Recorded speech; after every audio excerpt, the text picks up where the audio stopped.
ஹஜ்ஜு அதற்கென குறிப்பிட்ட ஷவ்வால், துல்கஅதா, துல்ஹஜ்ஜு ஆகிய மாதங்களில்தான். ஆகவே அவற்றில் எவரேனும் இஹ்ராம் அணிந்து ஹஜ்ஜை தன் மீது கடமையாக்கிக் கொண்டால் ஹஜ்ஜு மாதத்தின் 10ஆம் தேதி வரையில் வீடு கூடுதல், தீச்சொல் பேசுதல், சச்சரவு செய்து கொள்ளுதல் கூடாது. நீங்கள் என்ன நன்மை செய்த போதிலும் நிச்சயமாக அல்லாஹ் அதனை அறிந்து அதற்குரிய கூலி தருவான். தவிர ஹஜ்ஜுடைய பயணத்திற்கு வேண்டிய உணவுகளை முன்னதாகவே தயார்படுத்திக் கொள்ளுங்கள்.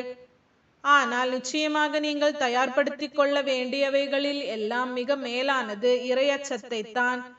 ஆதலால் அறிவாளிகளே, நீங்கள் குறிப்பாக ஹஜ்ஜுடைய காலத்தில் எனக்கு பயந்து நடந்து கொள்ளுங்கள்.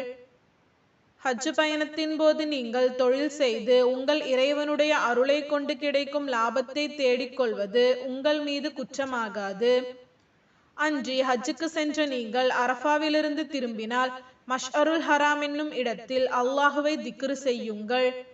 தவிர நீங்கள் இதற்கு முன் வழி தவறியவர்களாக இருந்த பொழுது உங்களுக்கு அவன் நேரான வழியை அறிவித்ததற்காக பின்னும் அவனை திக்ரு செய்யுங்கள்.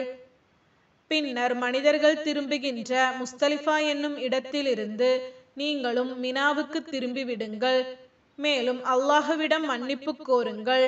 நிச்சயமாக அல்லாஹ் மிக்க மன்னிப்பவனாகவும் நிகரற்ற அன்புடையவனாகவும் இருக்கின்றான்.